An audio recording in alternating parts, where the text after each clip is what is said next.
जय जिनेन्द्र। इस लोक में कोटि कोटि जीवात्माएं हैं। यह कैसे निर्धारित होता है कि कौन सी आत्मा किस गर्भ में किस गति में जन्म लेगी? जीवों का सुख दुख, उनकी आयु, उनका रूप, उनकी वेदनाएं या आनंद किस नियम से चलते हैं? आत्मा का लक्ष्य क्या है? इन प्रश्नों पर विभिन्न भारतीय दर्शनों ने गहन अध्ययन किया है और इन प्रश्नों के उत्तर का मूल बताया है कर्म को। कर्म सिद्धांत यह तय करता है कि जीवात्मा कहाँ, क्यों और कैसे होगी। कर्म सिद्धांत यह तय करता है कि आत्मा अपने मूल लक्ष्य यानी मोक्ष को कैसे प्राप्त करेगी। जैन धर्म में कर्म सिद्धांत पर बड़ा महत्व दिया गया है एवं मोक्ष प्राप्ति के मार्ग पर कर्म सिद्धांत का व्यापक विवरण है। तो आइए आज हम जानेंगे जैन धर्म में बताए गए कर्म सिद्धांत के बारे में।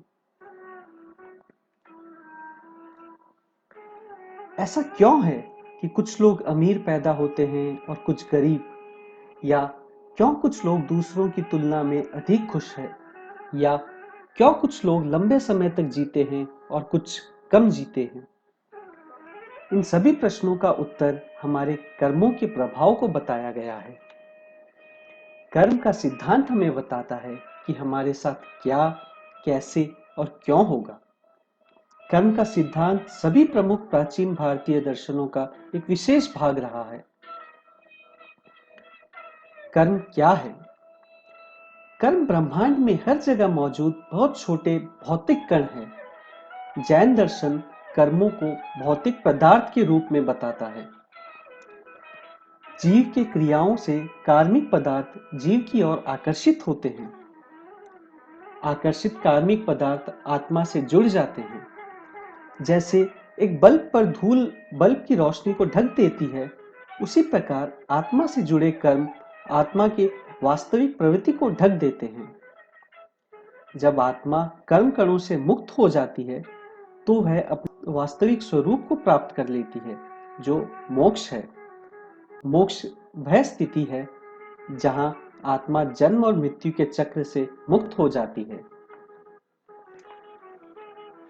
कर्म आत्मा की ओर कैसे आकर्षित होते हैं?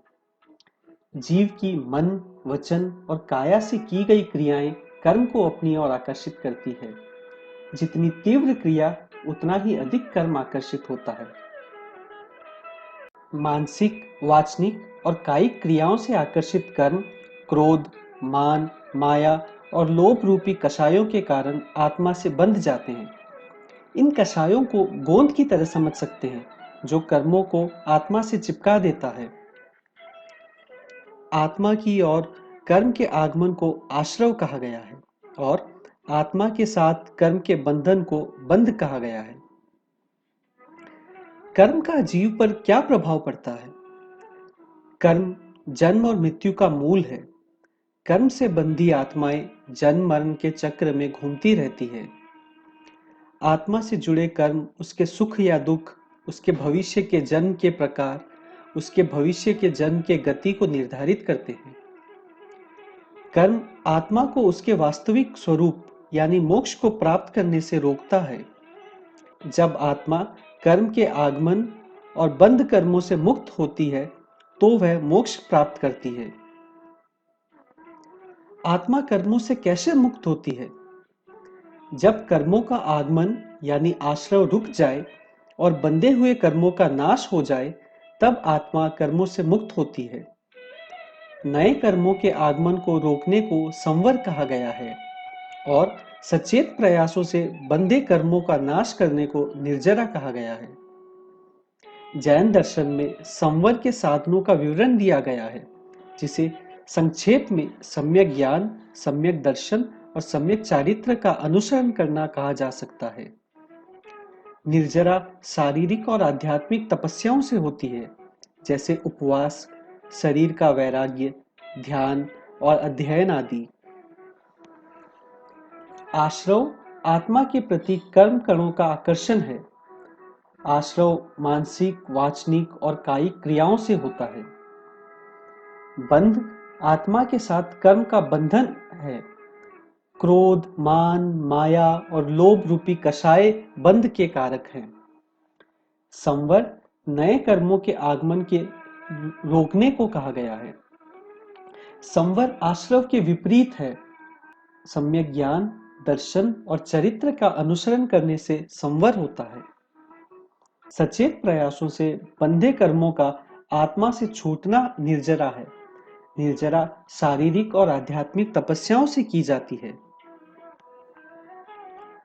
कर्म कितने प्रकार के होते हैं?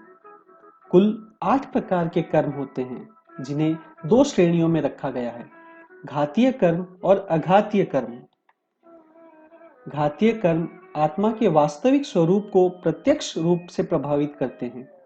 आत्मा के ज्ञान, धारणा और ऊर्जा को बाधित करते हैं और भ्रम भी लाते हैं। घातीय कर्म 4 प्रकार के होते हैं। अघातीय कर्म आत्मा के किसी गुण का घात नहीं करते, वह उस शरीर को प्रभावित करते हैं जिसमें आत्मा रहती है। अघातीय कर्म भी 4 प्रकार के होते हैं। 4 प्रकार के घातीय कर्म हैं: ज्ञान वर्णीय, दर्शन वर्णीय, मोहनीय और अंतराय। 4 प्रकार के अघातीय कर्म हैं: आयु, नाम, गोत्र और वेदनीय। घातीय कर्म। ज्ञान वर्णीय कर्म। जिस कर्म के उदय से आत्मा के ज्ञान पर आवरण पड़ता है, उसे ज्ञान वर्णीय कर्म कहते हैं। दर्शन वर्णीय कर्म। जिस कर्म के उदय से आत्मा के दर्शन पर आवरण पड़ता है, उसे दर्शन वर्णीय कर्म कहते हैं। मोहनीय कर्म। जो कर्म आत्मा के सम्यक्त्व व चारित्र गुणों का घात करता है, उसे मोहनीय कर्म कहते हैं। अंतराय कर्म। जिस कर्म के उदय से किसी भी सही या अच्छे काम को करने में बाधा उत्पन्न होती हो, उसे अंतराय कर्म कहते हैं। अघातीय कर्म। आयु कर्म।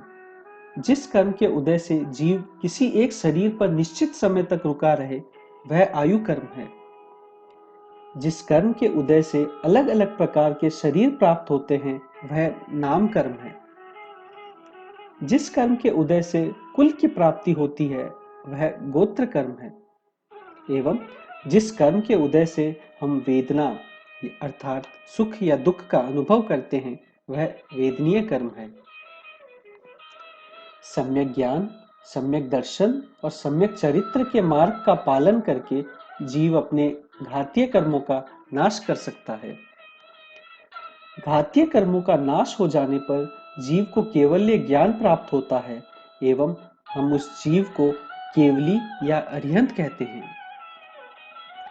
अरिहंतों के जीवन के अंत होने पर उनके अघातीय कर्म स्वतः ही नाश हो जाते हैं एवं उनकी आत्मा मोक्ष प्राप्त कर सिद्ध कहलाती है।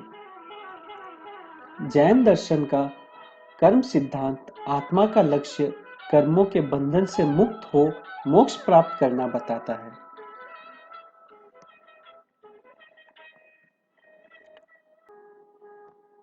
धन्यवाद।